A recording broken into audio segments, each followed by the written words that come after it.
that story was told trying to get through the idea of having to deal with this my whole life about being forgetful, and people get mad at you for being forgetful, and you get mad at yourself for being forgetful, and they give you these, I guess, strategies that work for people that aren't forgetful. Like, I'll forget my wallet next to me. I'll forget my phone if I'm at a restaurant, once a month or something. So my mom will always say, I love her, she's amazing, will always be like, you got to get a checklist. I'm like, we got to check the checklist.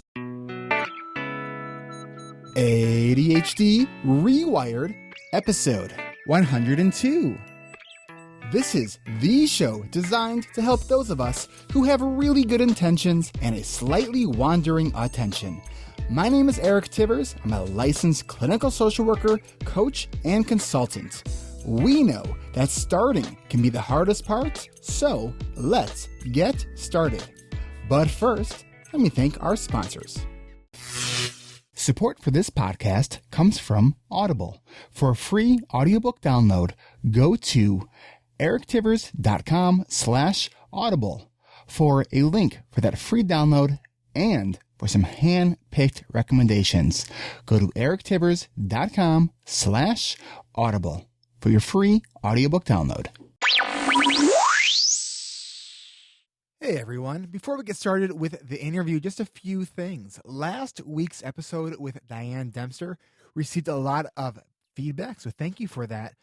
But if you listened and noticed that I actually was not part of the conversation, there was a mixing problem. Anyways, it was fixed.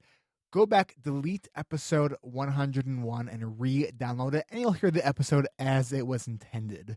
And thank you to all of you who emailed and messaged me on Facebook to let me know. We've got some amazing interviews coming up this month, including the former drummer of Silverchair, Sean Winchester, and a U.S. medal-winning Paralympian with ADHD who runs, plays baseball, cycles, and is completely blind, Tanner Gears. Also, in coming weeks, I'm going to be introducing a new mini segment that is going to take one story and bring it to you week after week. Any serial fans out there? What is it going to be all about? Well, you'll have to tune in to hear it. And now that I've put that out there, I just made myself accountable to really do it. Speaking of accountability, both sections for the ADHD Rewired Coaching and Accountability Group are officially full. If you want to sign up for the next session, which will begin end of April, beginning of May, sign up before March 1st, and you, my friend, will lock in the lowest possible price that will be offered. Details are at coachingrewired.com. And as a final note about this episode, my guest, Alex Hofelt, talks about how he's always wanted to do a podcast. When we recorded this interview on December 22nd, 2015, he was talking about it, and it was just an idea. But now his podcast, Beautiful Dust Specks, which I'm going to play a clip at the very end for you, is now available on iTunes. And let me tell you, it is extraordinary. It's action-packed right out of the gate. It's about science, and it's totally ADHD, but awesome. So check it out. One more thing, because there's always one more thing, right? I know that there are probably some of you right now who are thinking, oh my God, get on with the interview. And that's cool. That's fine. I know you're out there because some of you email me to let me know when during this part of the podcast gets a little long-winded, which is great. I appreciate hearing from you. But here's the thing. Podcasts don't cost you anything, but they do take time and money to produce. So if you're interested in a commercial-free, announcement-free version of this podcast, head on over to ADHDrewired.com and send me a note letting me know that you would be interested in, for a small monthly fee, a premium feed. It's just an idea. If you're interested in it, let me know. Curious to know how many people would be interested in something like that. All right, now I'm really done. Here's the interview. Welcome back to another episode of ADHD Rewired. I am here for the first time in not the virtual studios, but the actual ADHD Rewire studios. I have in my office Alex Hofelt. He is a high school science teacher, a certified yoga instructor, a coach, a jock nerd. Is that a hyphenated nerd title? Jock, sure. Nerd jock, nerd, whatever you like.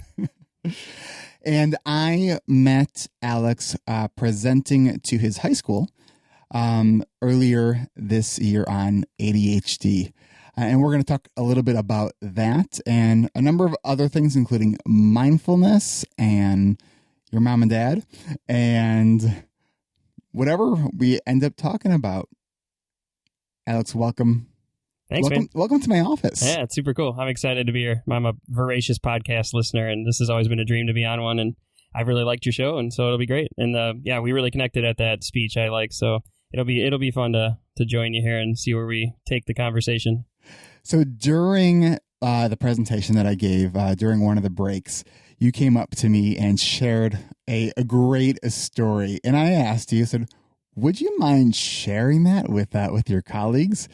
And which is a very kind of daring thing to do. Although I'm not sure that Alex really thought of it as like, okay, sure, fine. So Alex, will you share with listeners what story it was that I asked you to share? The tragic spinach story. So I was just, you were giving the speech, and teachers are a tough audience, and not all of them deal with a high percentage of kids who have struggles like this, like you were talking about, and your speech was connecting with me. And I'm never afraid to public speak. That school knows me. I'm more comfortable speaking in front of people than I am like dancing, like it's just something I'm just good at.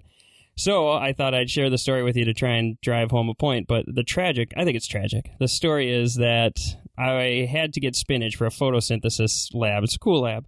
So they gave me the responsibility of getting the spinach, and I'm thinking like, okay, all right, I got to focus. I got to do this, knowing that I forget stuff. Morning, I woke up, spinach is in the fridge. I get it out of the fridge. I think, go put it in your car because you'll totally forget it in the next hour that I leave, knowing me pretty well. And I'm like, nah, I don't want to go outside. It's cold. So I'll put it in front of the door, right? You can't miss something. You put it in front of the door. Makes sense. Morning goes by, I do my thing. All of a sudden, I'm walking out, like, here we go, time to school, teach up the kids, trip, slam into the door. And I look back, I think, man, that's dangerous. And I go to school. I just walk on, go to my car. Don't even think twice about it. I get into the school. I look at my co-teacher, and she's like, where's the spinach? I'm like, oh, my God. I kicked it. I mean, I literally kicked it. So that story was told trying to get through the idea of having to deal with this my whole life about being forgetful. And people get mad at you for being forgetful. And you get mad at yourself for being forgetful. And they give you these, I guess, strategies that work for people that aren't forgetful. Like, I'll forget my wallet next to me. I'll forget my phone if I'm at a restaurant, once a month or something. So my mom will always say, I love her, she's amazing, we'll always be like, you got to get a checklist. I'm like, we got to check the checklist. Like, and I was trying to get through the idea that it's almost not even forgetting. You don't forget it over and over. It's just gone. It's just not there. There was no... From the time I put the bag down till I did my morning till I drove to school, not another moment of my brain was spent thinking about the spinach leaves.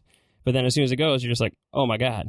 So I just wanted to get through to that, to where anyone who thinks like just get better at it or just overcome it or stop forgetting, it's there's a glitch. There's like a glitch in the matrix when it comes to that. And it's frustrating. But I just wanted to try and show people that it's almost out of your control, but I hate saying that because it sounds like a weakness, but it's a rough thing that I've dealt with for a long, long time. And I seem to remember too, when you were, when you first were kind of opening the story, when you were sharing this with your colleagues, you said, I think you started your story by saying, this may come as a surprise to everyone, but I think you said like over the summer, I was officially diagnosed with ADHD. And I think the general response out of everybody there was a very loud, sarcastic, no. Yeah, I'm kind of, I guess notorious is the right word for that. My co-teacher laughed the hardest. I work with a lady named Dana, who's just wonderful. She keeps me sane, and she'll always tell me about this, that, and it's just little things. I'm a very high energy person. I always have been, to the point, being self-perspective now in later life, I might be detrimental to some of my relationships. Like, I'm a little too much to handle sometimes, but in what way? What does that look like? I don't sit still well. Like, I'm fitness, yoga, all this stuff. I mean, even that journey of becoming a yoga instructor, everything about me is on the fringes, to where I can't just do something halvesies. I go all into it. I mean, CrossFit was one thing where I started a little while back, and within a year I was a coach. And then I've done yoga forever, and then I'm a coach. It's just, I always want to know more, but the older I get, the more of an appetite I have for that. However, I don't know if everyone always wants that. Some people are more content with just, you're okay at it, like relax. And then, bouncing feet, shaky pacing, wandering. if I get really excited on a topic, I have a tendency to, I don't want to use, everyone says obsessive, I say passionate, but it probably can get a little manic. I mean, I can get going, get pretty excited with a little high voice going on and stuff. So yeah, I think, plus I'm probably, again, to a fault, very open with who I am. And so I've worked there for 8 years, and I like relationships. I like the people I work with. So they know me. And it was more of the, the guys are always razzing me and stuff. But yeah, it was fun. Yeah, they weren't shocked. And what I thought was really neat was I think you were kind of like the catalyst at your school for kind of sharing. And then there were a few other teachers that also shared. And, I presented schools, and that was a rarity. Mm-hmm. So I just thought that was really, it was a really nice thing to see that people were willing to share their stories and connect to it in a much more real way. Because we know that there are still teachers who look at ADHD and they'll use their air quotes and be like, yeah, it's just an excuse for why they're not turning in their homework. But it's like when you realize, no, this is real, and your colleagues who are doing really good things are also sharing this stuff with you. It's I think it makes it more real, and so I just think that's just an important element of understanding what the hell this ADHD thing is all about. Mm-hmm. I mean, your brain it's a locked box, right? I mean, I was pondering today the idea of like what is normal in there, and so it's just like anything. I remember in college it was depression, not for me, but thinking you're in control of your emotions, man. Just pick to be happy. And then I had a couple roommates who really struggled with it, and it hit closer to home later in life. So I think until you realize, you really can't. You just have to just accept the fact that if you can't experience it personally, you have to accept the fact that it's out there. And that's a challenge for some people who, as teachers, we think of it all the time, like just overcoming the adversity, which is not an invalid statement for a lot of our students. Like some of them don't strive to overcome it. They just, I guess, embrace it, whatever you want to say. But at the same time, though, there's got to be a middle ground. There's got to be some can't always bang a square peg into a round hole every single day. So I was just trying to show the people that there are various shapes of holes out there, I guess.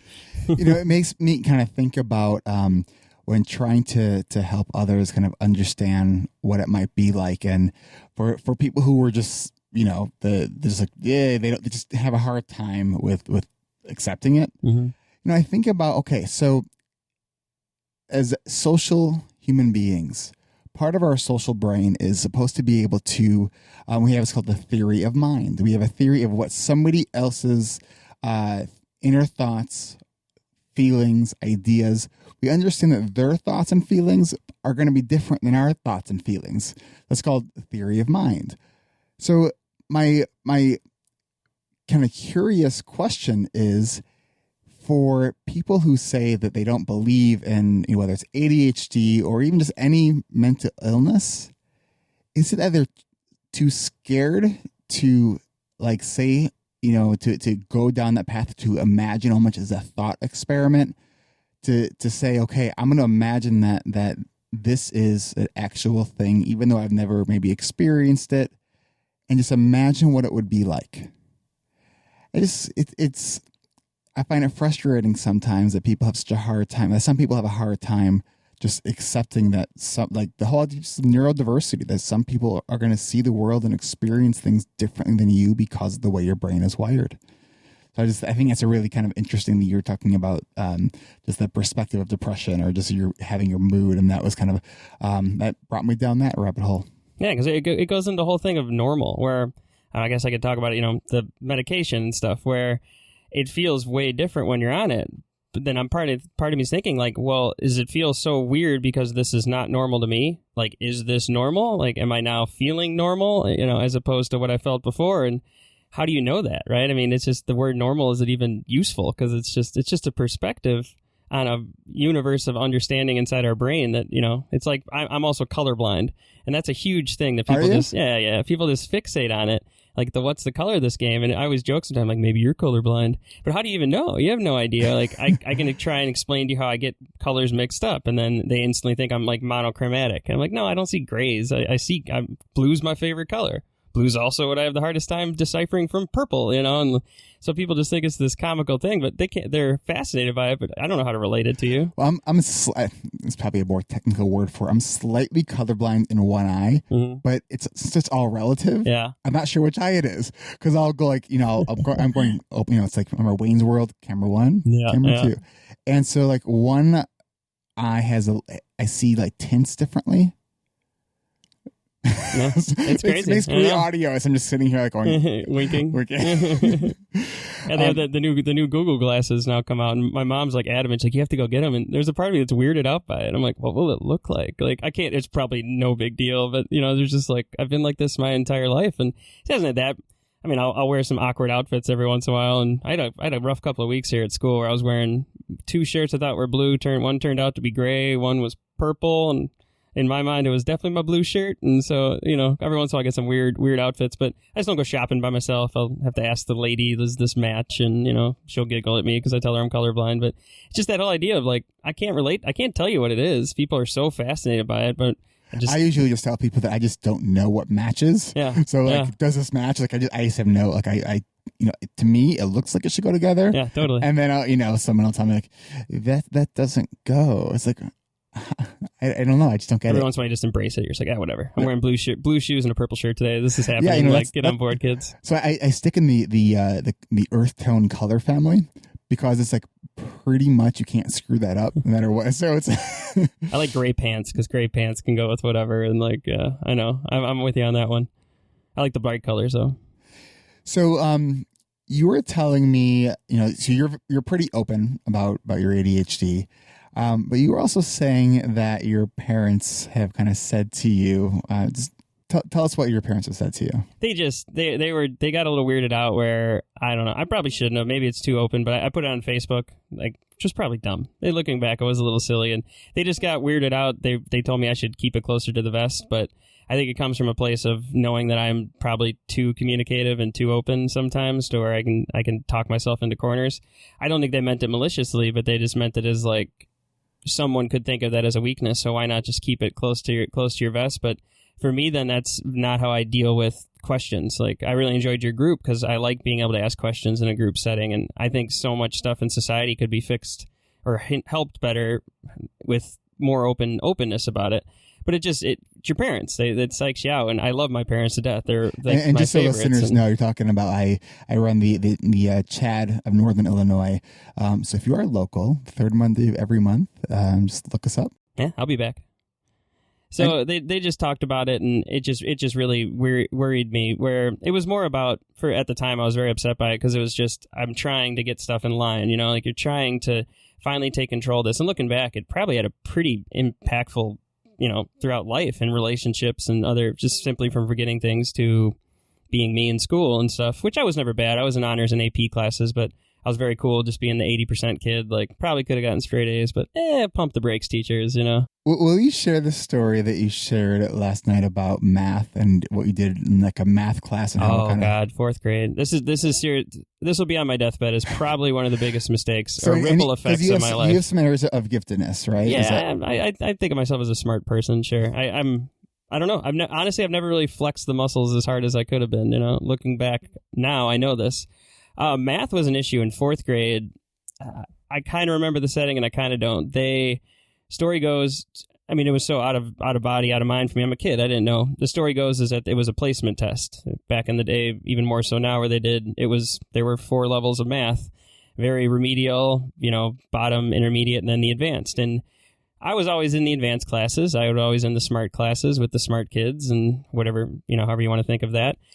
They gave us the test and told us that it's not for a grade. And I don't remember thinking it. I was young, but I must have just filled it out and just went and shot hoops. And then as time goes by, I get placed in my class, and I'm in a small class setting. I remember it. I remember being a small class setting. I remember being with students I normally weren't in class with. And I remember thinking it's very slow, but I was also thinking, man, I am good at math. Like, I am crushing this. So I kept going home, talking to my mom. I'm like, I'm doing great. And then finally she tells me, I told her that I'm so smart at this, I'm teaching the classroom. My mom is a high school teacher as well. She actually teaches special ed math. They're retired. My dad was a science teacher. Mom was special ed, but mainly home ec for 25 years at Grand High School. So she just goes, oh my God, he's in remedial math class. And fast forward, she called the school, pulled strings, got me back into to the advanced class with my normal friends, normal group of kids. And air quotes on yeah, normal. right. And I never recovered. I was way behind because it was a couple months. And being the kid I just described to you, I was not a overcoming adversity kid. I was I'm bad at math. And my whole life, I mean, the story culminates with having a bad score on my ACT. Like, I don't want to talk about it, real bad, compared to my other scores. Like, but, when you tell me you don't want to talk about it now, I'm like, how bad? Bad. I was in college level reading when I was like a sophomore. I'm really good at reading. I'm good at speaking. So I got really good math, science. I think reading. I'm sorry, I forgot all the ACT ones now. Anyways, I was in the teens in math. Okay. So it ended up where my senior year of high school, actually, I dropped out in our normal classes and I went and retook regular algebra or at the honors level because it sounds terrible as a teacher talking about this, but it's the reality now knowing this. You're in an honors class versus a regular. An honors kid in math, in everything but math for me, was blown away by the progression and the kids in normal math, which sounds terrible, but these kids would take bets on how long they could keep them off task. And I remember one guy gave the teacher the finger and like swore at him. And I remember thinking like, they're going to kill him. Like, oh my God, like this, they're going to take him to the office and literally this kid will never come back. And he just left. And I'm thinking like, oh my God, you can do that? Like, I wasn't that kid at all. So the pace, the speed, the whatever, all of it. So you probably go to your honors friends. Yeah, like, completely. The regular classes are awesome. Chaos. I remember thinking it terrified me. It was scary. And I knew I wasn't learning much. And then with your ACT score permeates into college. I transferred all over the place. I was on a golf scholarship. I tried to be a pro skier, blah, blah, blah. And in that, you always had to take the placement math test, always. And they would not let you out of it. I'd be getting like hundreds, and I'm telling them. And so I had to take, I'd had to been, whatever, $20,000, $30,000 in wasted credits over my 6-7 years of college taking this stupid placement math test. Mixed now with science teacher, I'd love to teach physics. Physics gets me way more stoked than biology, but there's no way. I don't, unless I went out and sat down for a year with Khan Academy. I mean, I would struggle with the math. So it was a huge regret. Knowing now I could have learned it. I mean, I could have just buckled down and learned it. So this decision that you made in third or fourth grade had this huge financial impact. Huge. You had no idea. Wow. Not only that, it just looking like I was so hindered. It was just a hindering thing. And it really, I was that kid. I hate math. Math's terrible. Math this, math that. And like, I just didn't, it was awful. So there's two thoughts I have. One, so, telling me about this whole secret society of honors classes that I've never stepped foot in my entire life, because I was always in like my classes were either the quote unquote the normal or the slower classes. I was in the not normal math classes, like the slower ones. I remember my chemistry. I had to retake high school chemistry. And it's hard. I went in, I remember like every single morning to work with my teacher, and I barely pulled off a C. Mm-hmm. It's like, it just didn't make sense to me. Like the balancing equations, like even now is a little bit of geometry. There's a little bit of trauma even when I think about it. I'm just like, oh my God, like the anxiety is You'd probably surprise yourself. You'd probably be able to handle it more than you think now. No. I remember when I had to take my certification test because I have my certification for school social work. Because you never know how often as a social worker I'm going to need to know long division. I mean, and I had to reteach myself those things, and I had to reteach myself how to borrow numbers and subtraction. Yeah. Like I'm real special when it comes to math. Like I'm just like, oh my gosh, my brain just does not do that. And my son, who's 4, is like amazing at math. Like he does not get any of that for me. Yeah, you can't relate to it. I don't. It's like a musical person. Like music just makes sense to people. Numbers make sense, but I mean, I can ponder the universe with the best of them, but numbers just do not stick with me. But learning it, having a bachelor's degree in bio, you got to take physics, and having to go through that. My sister helped me a ton. Having to go through that shows that I probably could have buckled down a little harder, and it wasn't as daunting as I thought it was. But yeah, it was an issue. I mean, you don't know the ripple effects in life until the ripple effects happen, right? I mean, that's life. Yeah. But the other thought I was having about this test that the decision of fourth grade, the probably come up with some better, over dramatic, title for that story. I remember seeing the Simpsons episode where he like fills out, I'm trying to remember what he filled it in the bubbles, or he just made some like word. And I'm pretty sure I also did that in like one of those standardized tests, because I was like, this is like so boring. Yeah. It comes to like word problems, and it's like, oh my gosh, it's like the brain immediately shuts down as soon as I see word problems. That's you're the majority. Like that's just like it blows my mind as a teacher sometimes. And I think I don't remember struggling those. I think I actually was okay with those because my reading comprehension was good.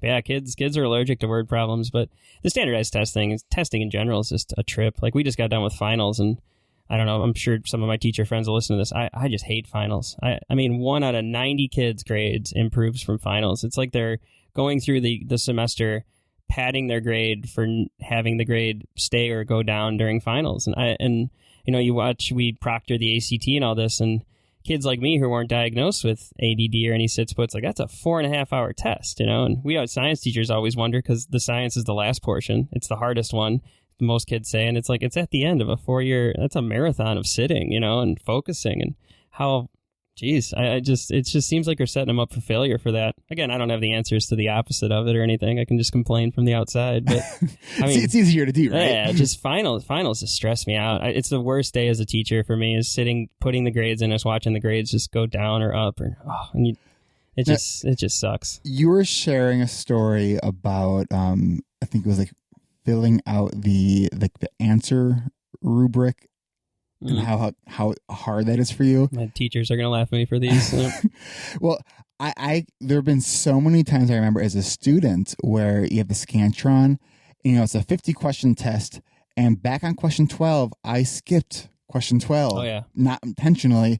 I get to the end of the test, I'm like, 51? Crap. And then so you have to go back, and so you're lucky you at least checked it. Most of us turn it in. I didn't know there was a back page. Oh yeah, there was. Or what about the you ever get the assignment where the assignment, the whole idea is about paying attention to directions, and the teacher says like, make sure you read all the questions first, and it's like you have to answer 3 questions, and the last question is on the thing your teacher gives you is do questions 1, 5, and then put your name on it and turn it in. I was a kid that was the last one to turn it in. Like, how does everyone finish these things so quickly? And it's like, that was like the story of my life. I stopped doing that. It's like a day one thing we do to kids. I stopped doing it because some kids just give you these squinty eyes, like, you're already mad at me day one. So yeah, no, I know those. We have those worksheets for sure. They're funny. Yeah, the answer keys are rough. For me, it's an answer key as a test, and I don't know, the one who I struggle with this. She does it, and she does it well, and she's great at it. And I beg and plead for her to let me use her key, because it's just time consuming to where I'll do whatever it takes if you can fill out the key, because I know I'll make 2 mistakes on it, and then I'll have to go back and hand grade everything. And it just, as opposed to, she's good at it, she'll fill it out great, and I'll make it up for later, but. It's a weakness. It's whatever it is. It's a strength that I try. And even if I sit down and focus, there's usually 1 or 2. And for me, it just frustrates me because it's putting me in a position where I know I'm going to waste time where I could do something. Can we just better hire one of your students from last year? Say, I'll give you $10 if you just do this for me. Oh, I mean, it's even like copying down. The answers are there. Just putting out. It's ridiculous. No, it's ridiculous that I screw it up. Well, if we look at what the mental process is, that the cognitive process of copying information from one source to another, what we're dealing with is a bunch of quick attention shifting working memory tasks. And so it's like, if you have 50 of those, that's 50 opportunities where you have to do something that the ADHD brain is, we know we're not good at. It's like when I actually learned when I first started my practice that I have dyscalculia, which is like it's like dyslexia with numbers. Oh, you talked about that at your speech. I remember. Yeah, and the only reason I learned it because I kept trying to enter credit card numbers into my credit card machine, and I would enter it like 4, 5, 6 times, and it would keep saying invalid number. Invalid. And I was like, what? And I asked my wife, I'm like, will you put this in? And she would do it. And then I would ask her, will you just watch me do this? And so I discovered that I would, like, if there was a series of numbers, especially if there was a repeating number. So if there was like a 4889, I would repeatedly put that in as like 4899. Weird. Yeah, that's interesting. Brain. I don't know what mine does. My only D I ever got in school was statistics. I don't even know what that guy's name was. If he's still listening, I hated you. You were a terrible teacher. He was just one of the nastiest teachers I ever met. But if you remember, did you ever take stats? Remember, it's like the building problem. I did. So every unit you're learning step 20 of this 20-step problem. He would give no partial credit. So if you screwed up finding the derivative, or I don't remember it, of step 3, he'd put a big red X through it, and you could go to him and be like, I got all this, and that I can't do that. Like, math was math because I made stupid mistakes. I have terrible handwriting. I mean, you name it.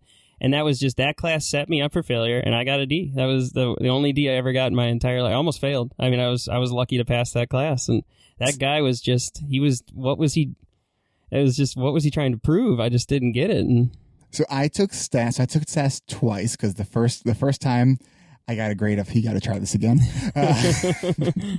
So my second time around, I got a very unearned C. So I took it at CLC, at community college, with a teacher who was still learning the English language. Oh, there you go. And would confuse words that, they're small words like is and isn't, which changes the meaning of everything he's saying. Mm-hmm. And on the final exam, he passes out the exam, and then he leaves the room. And we're going through the exam, and all of a sudden, like, we notice that the answer key is stapled to the back of it. And so people are kind of looking around, and you hear this like murmur of like, is this supposed to... No one said anything. Like a social experiment he's setting you up for? Right, because like it was like I think he knew he was an awful teacher, like, because it was very frustrating. Yeah. It's like, because he knew that he was confusing us because he didn't know English well enough. So I don't know if it was like, that's how I got, offering. That's how I passed statistics. Wow. But when I was in grad school and took research methods, which is applied statistics, I loved it. Yeah. Like, because I'm like, oh, here's the why. Like, this is the application for, it's like, why do you need to know this? Here's why. Mm-hmm. Isn't this cool? Because you can predict and project information based on these kinds of things. I always wished that when I was in school that they can give me the why for the things like math. Why do I need to know this? Yeah. For some of it, there probably is not much of a good answer, but there probably is for tough. Most things. It's that, tough. It's for me as a science teacher, it's very difficult, and that's the wonder of the whole thing. Where, I mean, I can't tell you. It has to be a solid 9 out of 10. Is like, oh, you're a teacher. Cool. What do you teach? Science. Which one? Biology. Oh God, I hated biology. Like, down the road, because it was just memorization. It really was. But what got me stoked in science from a young age was my dad. Like, my dad was a biology and chemistry teacher, and being in the woods and looking at that and the relationships. And I remember hydrochloric acid in my stomach. That was number one, where I got stoked on. I was little, and so for a teacher, for me, when I'm doing it, is my main goal is to get you stoked on science. I mean, more so than anything, which is not your mission as a teacher. Your mission is the standardized tests and stuff. But if a kid, wait, I have to interrupt. Really? Well, like, I would as think like funding, right? I mean, I'm talking like globally. You're like what you're judged on, I guess, right? Okay. What you're judged on is your test scores, and judge is a strong word. People are on our side. Our administration's not out to get us or anything, but like funding, No Child Left Behind was just overturned, but all that stuff, and as opposed to just, I have a C student who now just loves science versus maybe an A student who just paid it. What's the answer? Like that. That's the big paradigm that I always find in teaching versus because I was the kid who loved the concepts, I love science. Will always and forever love science. I did not want to sit down and memorize, so I got my B. I was like, I get it. I get it enough. It's all right. And then so as like the what, the why. For me, that's what I'm trying to get through to you in my science class, is trying to get through to you, like we were talking about earlier, in terms of my mindfulness practice and stuff, is the more layers you peel back in science, the more intricacy you learn about just your body alone, let alone the world and the universe. It makes me pumped. It makes me stoked. That's what I try and convey to the kids. That's not really on the test, though. That's not like, why did Mr. Olfalt ran for 10 minutes about this? It's more the content driven, and then time plays a big modality. We just have to crush through content so quickly. But yeah, the why is there, and you just don't. I think even if we explain it to you, as young Eric probably wouldn't grasp it. Like for science teachers, we're teaching how to. I'd probably say you're stupid. Yeah, right. Like which is fine. Which is I was too. But you're not realizing that your teacher's teaching you to be a lifelong learner. Right. You're not realizing that your teacher's laying out the units to give you a progressive viewpoint of the overall subject. It's just that test is done, moving on to the next. Gets out, which is school. You have to stay sane, right? I think it's such a disservice that when a student fails an exam, that we just move on. Like, they should be able, not only should they be able to retake it, they should be required to retake it until they can show that they know it. The challenge comes into play there is that you have to trust the kid that this sounds bad, but you have to trust the kid that they're trying.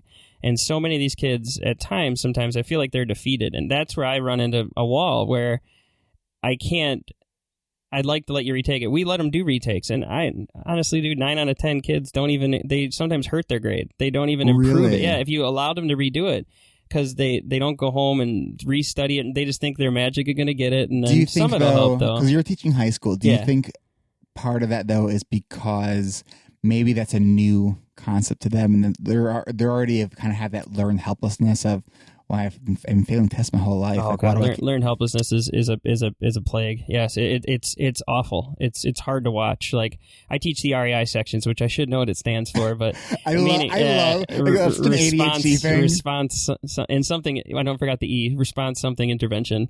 I teach the inclusion classes where 30 to 40, upwards of 50% sometimes now of my classes have kids with IEPs, ranging from the high to the lows of cognitive ability to emotional disorders to LD to whatever. Probably the most percentage of them, ADD plays a big role in it. Yes, those kids they're all great kids. They all try and do that. They all try and have their rhythm and their way of interacting with the class to where the learned helplessness comes into play. I won't use names, of course, but I can think of a couple times where somebody, me, another teacher, kind of motivated the kid to try for him, right? Not really, I wouldn't say like you tried how you should be trying, and then you give the test back or you run it and you see the grade is still bad and you're like, dang it, that's going to defeat him, and you give it to him and he deflates, and then you're just, yep, I saw that one coming. But a lot of them, though, at the level of the high school, I don't know if they're, I got into the inclusion thing thinking like they have all these resources on their side, all these things outlined to try and help them in any way, shape, or form. I'll work with them with my personality. I'll get through them. We'll overcome adversity. A lot of the kids just are poo-poo. Like they're just, they know, I feel like they know who they are.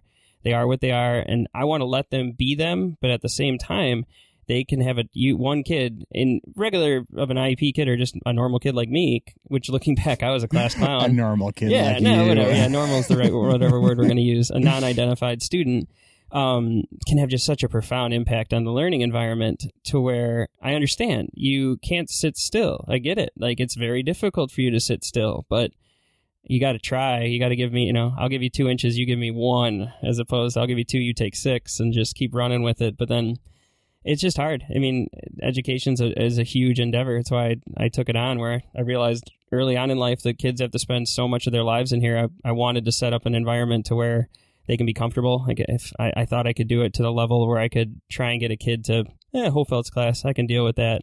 Because you're not going to get every kid with an A. Not every kid wants that. But if I can get a kid excited, just coming out of the class feeling okay about something, that's, I guess the mission is accomplished. But it's scary. It keeps me awake at night, to be honest with you. It really does. The last few years have been really challenging with the wide array of endeavors from the top down versus with the plethora of kids. And Wakanda we're struggling with our poverty levels increasing, and that has a direct, I don't know, I've seen research that there's a pretty parallel direct correlation between test scores and poverty levels. Well, and sure. If your basic needs aren't being met, you don't give a crap about the higher level stuff that teachers are trying to teach you.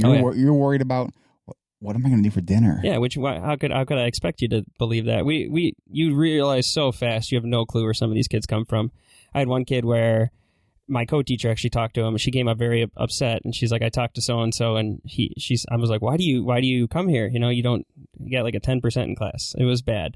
And he just said that I come here so I can eat lunch. He just looks her straight in the eye and says, I come here so I can get a meal. And he was a sweet kid. He was a really nice kid. You're like, of course you don't care what a mitochondria is. like, why would you? And then does mitochondria serve with fries? Then I'll be interested. Right. I mean, I could tell you how, in essence, it's your metabolism and why you have energy. But whatever. But it's crazy. It's a crazy endeavor. But it's a big system that's trying to get through to every kid, which we can't. But then just the ripple effects of trying to take all these different circles and layer them into one, where not every kid's the same, and helps one, hurts two, helps two, hurts one. It's just this. I don't even know if there is a greater good. It's just a huge thing to partake in, which will never function at its highest level, which is a challenge for me. I struggle with anything in life. I'm not good at doing something halvesies, or I don't want to use the word mediocre, but just like being okay with okay. I just struggle with it. I know that I do. I struggle whenever I'm working with a client, and I'm just like, why am I not getting the results that I would like? Like this is a certain client's not responding to it. So like I will try 100 different approaches until I can connect and reach the clients. And sometimes there are certain people who just at that point in time aren't ready, for the work that I want to do with them. For sure. When I'm working with kids, that when I do have that kind of situation, then I'll focus more on working with the parents, because at least the education piece is, which is so important. What we're going to do right now, we're going to take a real quick break. When we come back, we are going to I think we're going to talk about mindfulness, and I think we're going to geek out over podcasting. Right on. All right, we'll be right back. This podcast is brought to you by ADHD Rewired Coaching and Accountability Group. Next session begins in early May. To see how much you can save by signing up before March 1st, go to coachingrewired.com. Hurry, because this price won't last, and it will only be given to the first 6 people who sign up before March 1st. Go to coachingrewired.com and prepare to get your ADHD rewired. Audibletrial.com/ADHD rewired for your free download. Trial.com/ADHD rewired. Trial.com/ADHD rewired. Go to audibletrial.com/ADHD rewired for your free audiobook download. All right, we are back with Alex Hofeld, who is on winter break in my office. Alex educates our youth of America. I try.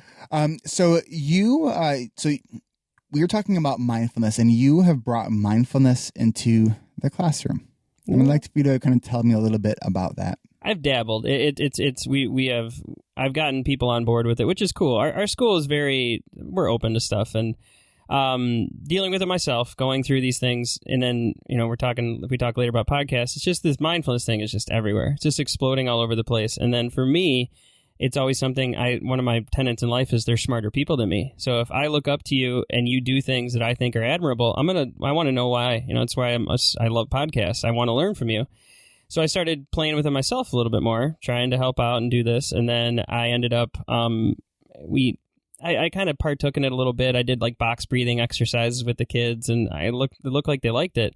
And it really came into play with... Teach, do you want to give us a quick a box breathing lesson for listeners? Box breathing's pretty simple. So you just sit up really straight. So it's going to be a good, can you teach something that sort of has a visual element to it over an audio? Sure. Here's your podcasting lesson by fire. Here you go, Alex. No pressure. This one's about as simple as it gets. So you just start by sitting upright. You don't need to worry about rigor of sitting up. Everyone always thinks you need to be in full lotus pose with your hands and peace fingers and oming and stuff, and you don't. So you just sit up, you get comfortable, eyes are open. You can do this while driving your car. You just start by exhaling fully, and now you're going to inhale for 5 full seconds. So you want to do it nice and slow. Then at the top, you hold your breath for 5. You then exhale for 5, and then hold for 5, and you repeat. So to cue it, it's just inhale, hold, exhale, hold, and then you just repeat this for 3 to 5 cycles followed by 3 full inhalations and exhalations. And that's about as simple as it gets. You can do that for as long or as short as you like, but anytime you need, you just sit up straight and just take in some deep breaths. And it's a simple thing. It allows you to get all the oxygen in, also the oxygen out. You'll learn as you practice it, the timing of the inhales and exhales are a little bit of a challenge, but it's something we do every day. You're stressed, you take in a deep breath. Do you add the element of where you kind of raise your hand on the up? Yeah. And then, then you go over. So you're actually creating a box. Yeah, we usually do. I do that when I'm doing it myself. I'll do it with my finger. And you could see me where I was counting. I was counting off my fingers as I went back and forth. When you were doing it, here's what I was thinking. That the listener's like, oh my God, these pauses are painful. Yeah. And now Alex's 5 seconds were about 2.5 seconds. Yeah. And so if you're like, oh my God, these pauses are painful. The bottom, when you exhale is the hardest. The bottom is the toughest. Notice the 2.5 seconds, that was like 4 times. If that was like painful listening to that silence, just realize like it's interesting where we're like how uncomfortable we can get with just a few seconds of silence. Yeah.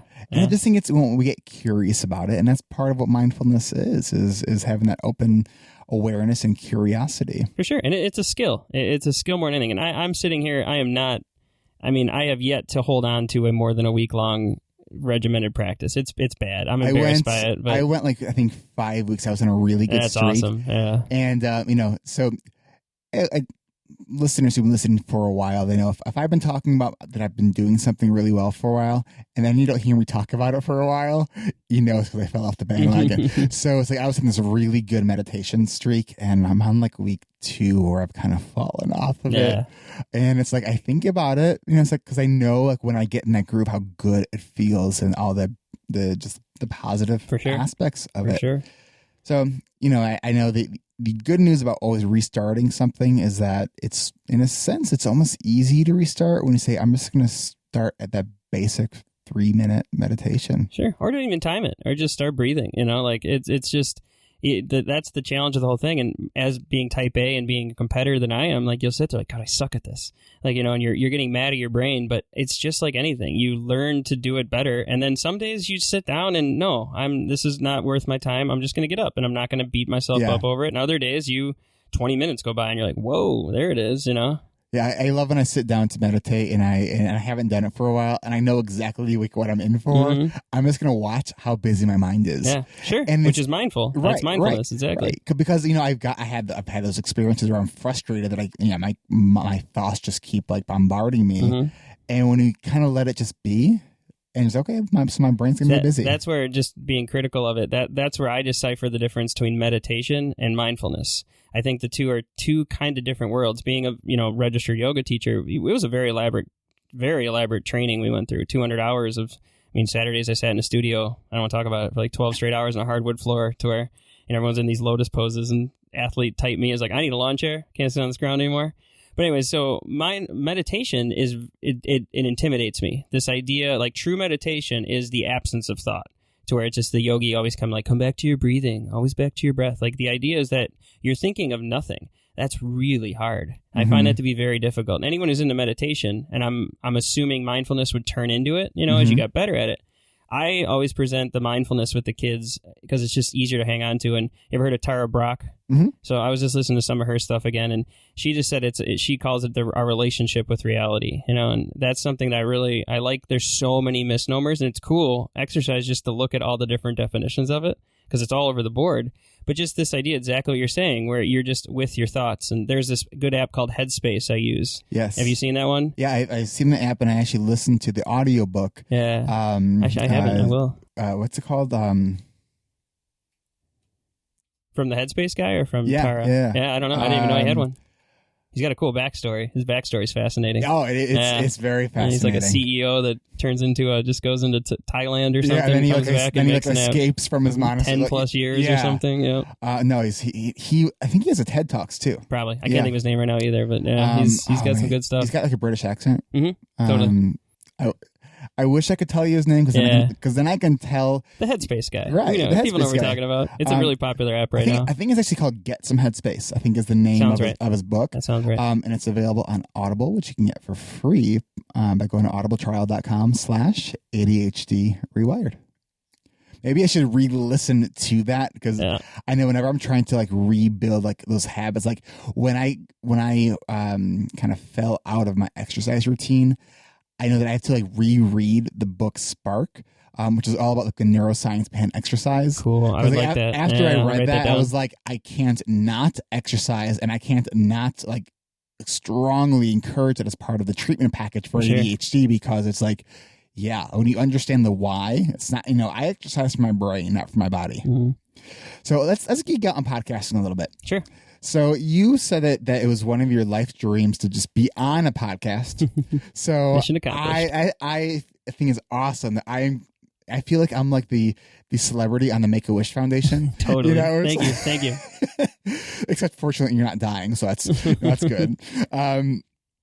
So you've been wanting to do a podcast for a while, and now you've gotten a little bit closer. Mm-hmm. So tell me like where you're at, what your ideas are. I marvel at, we live in a world now. This second is the highest amount of information ever given to mankind in the history of the world, and it'll continue to grow. In terms of like, for mind and brain, it's a singularity. It's this, the internet started, it expanded. So podcast is just out there to just any information you want. It's just at your fingertips. And I don't listen to music much. Like I told you, it's I think upwards like 1,100 hours in 3 years on Stitcher, not counting audiobooks, tons of audiobooks, all this stuff. So for me, I thrive on conversation. Mm-hmm. So I would love to just join the conversation. And for what I'd like to accomplish with mine, at first I was going to do the fitness world, but that's enough of that. Like if you need that stuff, I got you. I can help you. I can help myself and stuff. But what I'd love to see is I want to somehow convey what I attempt to do in my class when I'm off topic, when I'm rambling and ranting, however you want to put it, to where I want to throw out there to the world this thing that has always stuck with me about the deeper I get into science, the more layers I peel back on whatever topic it is I'm looking at, the more stoked that makes me to be alive. And in reality, that's what I'm trying to do with anything in my life, from health, wellness, to fitness, to teaching. So I'm just trying to get you, I want you to be pumped on who this is, what we are, all of it. So I've always wanted to take that angle. And anything from, you could geek out on water. You can geek out on, sunlight, on stars, talk about the epiphanies I had when I first started teaching astronomy and found out that all the elements were made in stars. Just these moments. There's probably 4 I can remember in my life that were pivotal moments of just like, what? So I'd like to do that. And then on a more... The quote out was at Carl Sagan that said, "We are made of star stuff." Yeah, we're all made of star stuff. There's, quotes are endless from him, billions and billions. Speaking of that, I give this talk to where if you ever, I'll put it on YouTube sooner or later. I guess you call it a talk. It's my empty the tank moment. I teach astronomy, and it's a semester-long course. I love astronomy. Yeah, I like it better in biology. Don't tell bio, because that's what I have my bachelor's degree in. But if you've ever seen Pale Blue Dot from Carl Sagan, have you ever read that? Mm-mm. Okay, dear God, I'll give it to you. It's Voyager went out, took a picture of Earth from Saturn. It's this speck, and he wrote an entire book about it. There's one expert in particular that if everyone listened to and watched, the world would be a different place. I will go to war over that. That's a pretty bold statement. It truly is. But it's hard not to just resonate. And you give it to the kids, and they're quiet. You just see that effect it has. So I give this speech talking about all these things, and one of the other keystones of it is Neil deGrasse Tyson's quote, to where he was. I think he was Time Magazine's Science Man of the Year, something with Time. They interviewed him, and the interviewer just casually kind of throws out there, "What's the most astounding fact?" And he's like, "What's the most?" And he's like, "Yeah, what's the most astounding fact you've ever learned?" Regardless, this is a dude who, if you read his backstory, I'm fascinated by him. I'd love to meet him one day. He was recruited by colleges. Like Carl Sagan actually picked him up at a bus stop at Cornell to try and get him to come to Cornell. But he picked Harvard because the back of Scientific America, most of them are from Harvard. So he's like, I'm going to go there. So this is like a wicked bright man. And he goes into this huge, I won't ruin the speech for you, this wonderful speech about what his most astounding fact is. So I could answer that question multiple times.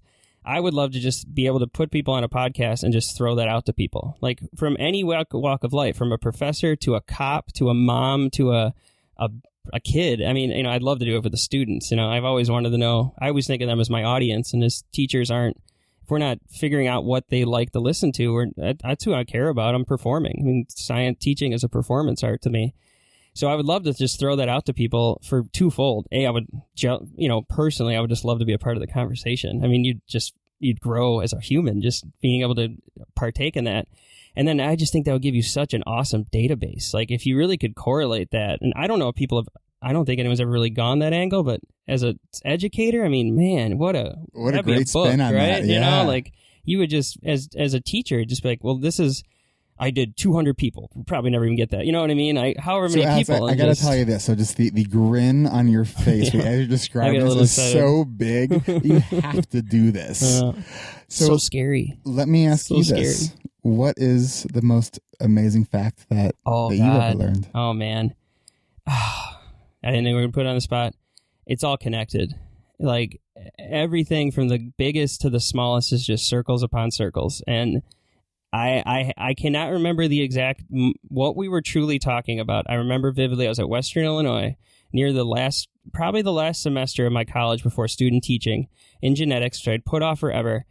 Oh, God, I do not remember what we were talking about. Something clicked and something was said to me, and I just like a wave was just slapped in the face of everything that I've learned in school. All of it is connected, like top to bottom, side to side, biology, physics, and chemistry come together for this. So those circles upon circles, and then it would have to honestly be just the human body. Like, I teach the big and the small. It's the fun to teach in astronomy is I get the huge, I get the macro, and I get the micro. Mm-hmm. And just the bigger space gets, the smaller you feel. So my big talk at the end of the year is all about, but the smaller I am, the more significant it makes me feel. So just the most astounding thing would just have to be how it's just all connected. It's all made of this. Again, this is from a science angle. There's other facets of society that would disagree, but it's like it's all just from this point of infinite mass and density that expands outwards over 13.7 billion years, and over time correlates into this 5 billion-year-old star that has this tiny little orb going around it that somehow co-accretes and coalesces into this walking, talking, thinking, feeling me that can interact with the microphone and create this technology to take what's in my brain and the thoughts, feelings, emotion and shove it out to the world. And then it'll now hit you, hopefully, and resonate inside you. I mean, just that's what it's just. I could keep going here, but when you were saying, so this morning I had a very fascinating conversation with my son, who's 4, who is like right now obsessed with text messaging, and because he'll send it to like my parents or my in-laws or me, just because he likes the whole notion of like he can tap some stuff in and then something will get sent back to him,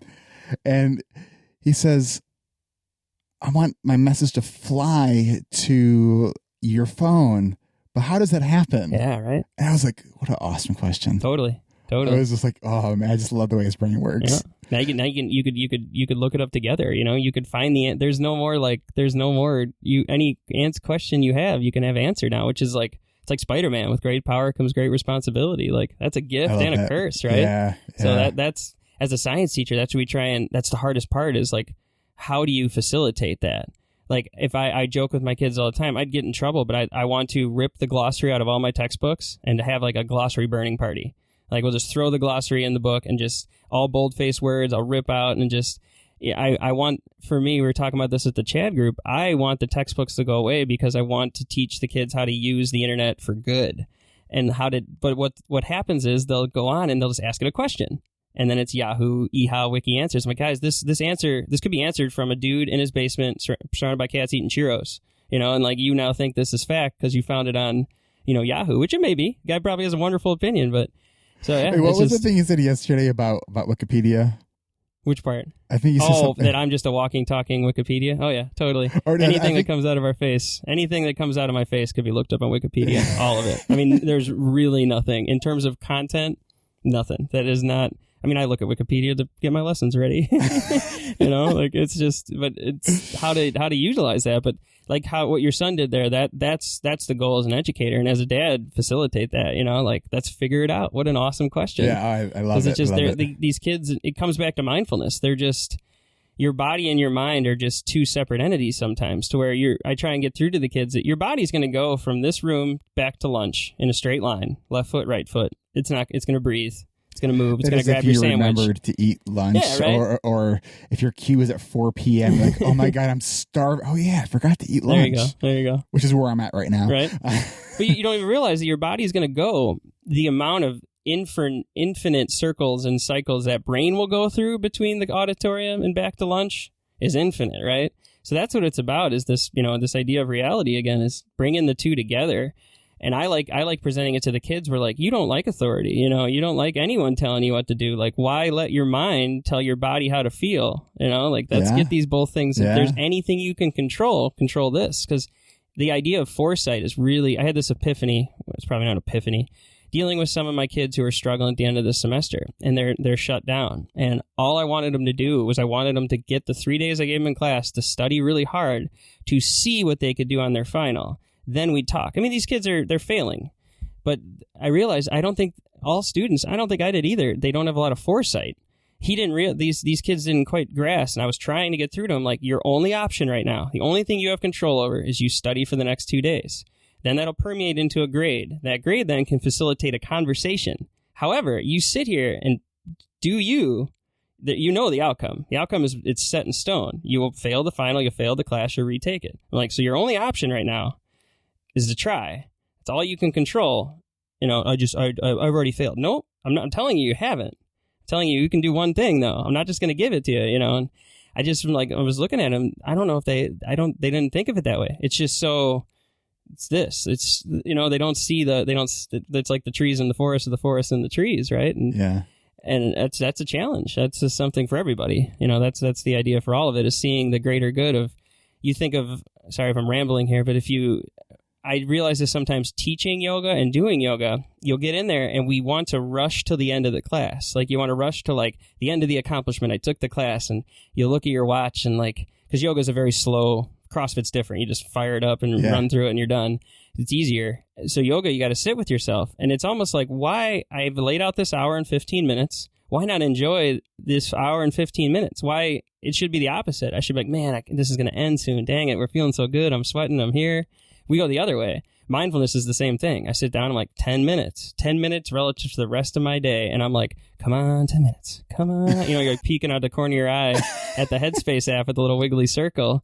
But in reality, I should be like, I have these 10 minutes. Like, what a power. That's a gift. And that's how it's hypocritical. I mean, I struggle with it every day, but that's the idea of how to get people to see these things. And the kids they don't realize it because I don't think anyone's given it to them. And for the kids, we've never quite, I was telling you earlier, I'm always horrified and amazed by kids. Always and forever will be. It's just humans in general. And I think you're horrified by humans and amazed. Yeah, just like the good, the bad, and the ugly, right?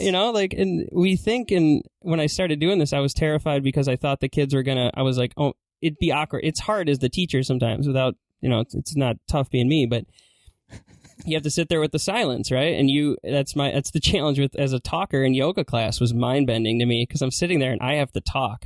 You got to be the next for an hour and 15 minutes, yeah. Where other stuff, teaching even, is just like, all right, you get downtime. You're rarely ever on for an hour and 15 minutes. So I'm sitting there and I'm thinking, these kids are going to giggle. They're going to laugh. They're going to squirm. They're going to jump. They're going to balk at it. They're going to make fun of me, of the person next to them. Nope. I'm telling you right now, none. So any teacher who's looking at doing mindfulness, they are not going to do that. And if they do, they won't show up, I have heard that many times. Oh, they're hungry for it. It's brought into the schools, and like the same thing. The teachers are like, I don't know if they're going to go for it, and they eat it up, and they ask for it. And completely. They ask for it all the time, to the point where I feel bad I can't give it to them more. Like, I'd love to, we have lunches. It'll never happen. It won't. But I would love for it to be where my schedule that's the priority, if I'm the guy who you trust to do it, to where I could have lunches off, to where it would be a self-fulfilling, self-advocating thing, where you could decide, like, I need a little bit of downtime. Tuesdays and Thursdays, Mr. Hofeld's offering this. I'll skip my lunches, whatever, and give it to him, as opposed to this regimented thing, to where it'd be great if I was there to be like, Mr. Hofeld, I need this today. Hey, let's come. And then I bet you if you guys did a pilot study, that it would show the students who participated in that. I bet you would see an increase in grades, a decrease in referrals to the social worker. Yeah. And I mean, there's just so many profound benefits to the practice. And the research is out there. Harvard just published, I think it was Harvard, just published a study where it was like 2 weeks of it it rewired the brown matter in your brain or something, like gray matter, whatever.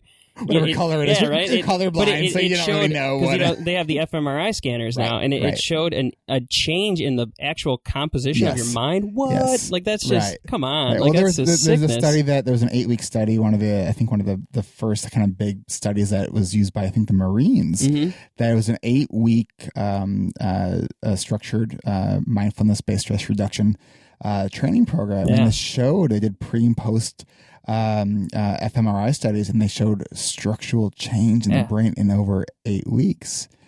So it's and they follow some of these troops, and they had in their divisions they had like less fatalities, less civilian casualties. It's amazing how much a second can actually benefit us. Oh, they say upwards of like 3 minutes even. Yeah. That's what that if we keep going here, that's where I try and go into more of, where it's even intimidating because you feel the pressure to crush. You got to go teach bell to bell. To where I'm starting to think like I want to get like a little singing bowl in there, and we're going to go from introducing the directions to the lab, hit the bowl when it resonates. Now we move, right? And like the mindfulness breaks, the breathing breaks, and stuff like that is that's where it can be so simple, just so easy, and like. I don't know. It just comes back to this idea that the kids blew me away by that, and from anything that they do, they usually surprise you for good. Every once in a while, they'll let you down, but they're more hungry for it than like we can do that mindfulness thing, And I felt like when I first started, I'd like kick down the door and be like, yo, we're doing some mindfulness, like trying, but just like they're a little skeptical, and then your students should be like, Mr. Hellfeld, you take it down. Please don't ever do that again. Right? They'll call you out. They call you out on everything for sure. It's like for sure, Mr. Hellfeld. Don't ever call us dude again. Yeah.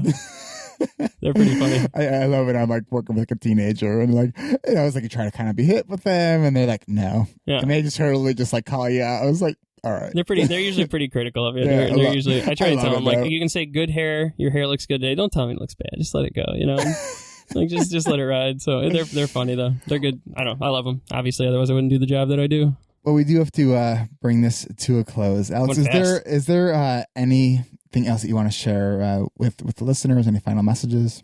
Just don't be afraid. Try and partake in this mindfulness exercises with yourself and with your kids, your friends, your family, your students. If you're a teacher, just try it first for yourself. There are a plethora of stuff. Download Headspace, super easy. Tara Brach. I mean, you really don't need to fear it because there's so many. Just do a guided one. It's not weaker. I thought there was like, as a yoga teacher, I thought like I should be able to do this myself. No, you don't need to. Someone else is better at it than you are. You'll get better at it in time. Don't be afraid of it. Don't be intimidated by it. Try it. Give it. Set a goal to try it. Just a minute a day. Just 5 deep breaths, whatever, and it'll permeate. It'll resonate with you and keep going. But yeah, it works. And just be aware. And then in terms of ADD, all that stuff, it's real. Just, help each other out. What's the one quote? Be kind for all are fighting a hard battle or something from Plato. I always resonate with that one where, be aware of it, but at the same time, do everything in your power to focus on the good instead of the bad. Like, don't get defeated by the bad but don't let it control you, like make sure that you're working towards overcoming whatever it is you got to overcome just because we're all trying to do our best. Alex, well, thank you very much for spending the hour. Thank you. That was fun. With me and with the listeners. And, Alex just helped us get our ADHD rewired. Wait, it's not over yet. Remember at the very beginning, I said I was going to play a clip for you of Alex's podcast, which is now out on iTunes. His podcast is called Beautiful... What is it called? I always mix up the name, the order of the... It's called Beautiful Dust Specks. Don't think because I don't remember the name, I don't think it's awesome. I think it's so awesome that I'm throwing in here like a 5-minute clip of his second episode. And here it is. Enjoy. Hey, what's up, team? Welcome back to episode 2 of Beautiful Dust Specks. Thanks for tuning in last week, you excellent, weird, wild, wondrous, yes, wandering dust specks, you beautiful, gorgeous, bizarre, fantastic, fearful, and foreboding dust specks, you infinitesimal, atomic, microscopic, minute, minuscule, yet colossal dust specks, you beautiful little thing. So, I am a teacher. I teach high school science. I teach yoga. I teach CrossFit. I teach whatever anyone wants to listen to. Sometimes I have to actually be aware that people don't want to learn stuff all the time. That's not me. I want to learn constantly. I'll sit down with anybody who can teach me something from any perspective, as long as it doesn't get super crazy. I'm just kidding. The crazier, the better. So I'm thinking about learning, and I'm thinking about my students out there in the weird world that is high school, with all the stuff flying at them from every direction. And probably the thing they like least is learning, right? We were all at school. I was not a good student. I became a teacher to be better than my bad teachers. So for all my teachers out there, I should give you more gratitude. Maybe I'll email you one day. You were great. All my bad teachers, you taught me something too, which is all good. But I remember going home as a student, and your mom would be like, "Did you learn something today?" And you're like, "Yeah. Learn something, no big deal." Where in reality, I never really thought about what does it mean to learn. Even if you're learning something small like the name of the person next to you, or something big like cellular respiration or the size and scale and composition of anything around you, science. It's amazing. It's more than amazing. It's a superpower. I love joking around with my students where they're obsessed with the Marvel Universe and all these dark horses and DC Comics and all this stuff that's out there. And we're more superpowerous than any other creature on the world. Just made that word up. Enjoy the ride. So, learning. Neuroplasticity. We're sponges. We are these little creatures that have this huge thing in our head that we call our brain. It's truly what separates us from all other things on the evolutionary ladder. The entire existence of creatures that exist today range in 35 million species plus or minus. But in reality, that's only 1% of all the creatures that have ever existed on this globe. And there's only one of those, one creature, one species of Homo sapien, there we go. I'll get it right. See, I'm learning. I'm getting my tongue tied here, which is speech is a different topic. And it'll come up in this one. So this brain is 3 pounds. It's made up of 75% water. It's actually 60% fat. So those of you guys that eat a low-fat diet, talk to me sometime about bulletproof coffee and why it's good for you. It makes up 2% of your entire body. It actually eats and requires 25% of the total calories that you ingest in a day. We'll talk about digestion another time. The fact you can just take food and shove it into your face hole and, metabolism takes place. It's insane. So it's huge. It's really big relative to the body. It's the biggest brain relative to body mass of any creature that's out there. The stats on it can get pretty staggering pretty quickly. We'll talk about the universe, we'll talk about biology, we'll talk about whatever, but the universe is huge. We talked about scale a little bit last year. There's billions. I'm not even ready to tell you yet. I'll save it for another episode and really drive it home. There's a lot of galaxies, and there's a lot of stars. In the Milky Way galaxy alone, there's 100 trillion stars, and I may tell you there could be billions of galaxies. You're not ready for it. Just hang on to that for a later episode. So inside our brain, though, there's over 100 trillion neurons. 100 trillion neurons, these crazy little cells that don't really divide. They're with us from the beginning as our brain grows and adapts as the days go on. But in that 100 trillion neurons, there's anywhere from 1,000 to 40,000 synapses per neuron. Tiny little gaps that neurotransmitters will jump across. I mean, in essence, that's happiness, that's serotonin, that's dopamine, and that's these ways that our body learns these things. That's incredible. If you break that down and do the math on that, that means there's more neurons inside your head than there are stars, not in the galaxy, but in the universe. Your brain is a universe. Many people have stated that we understand more about the universe that we really don't understand that much about than we do our human brain, the thing that is allowing us to understand the universe, right? It's the thing that allows us to create the word think to personify what the brain is doing. You sit here in your chair and you can think about thinking. You can ponder pondering. You can wonder your ability to wonder, right? You can flip that over on itself as many times as you like. It's kind of a fun exercise. Sit there and think about yourself thinking. Think about yourself thinking about yourself thinking. Thinking about yourself thinking about yourself thinking about yourself thinking. I'm thinking that Beautiful Dust Specks just got a few new subscribers. Hey, go leave him a rating and review on iTunes because it will really help him. This is an awesome podcast. Enjoy it. Now, let's continue with the outro. Thank you for listening to another episode of ADHD Rewired. And if you're new to the show, welcome to ADHD Rewired. We are more than just a podcast. We are a community focused on learning, growing, and connection. You can see a full outline of this and all other episodes with all the links and other resources mentioned during this interview at ADHDrewired.com. Help support this podcast by checking out my sponsors. I use Zoom video conferencing nearly every day, and so can you. Go free or go pro. But please, go to erictibbers.com/Zoom so they know that I sent you. And you can get a free audiobook from Audible at erictibbers.com/Audible.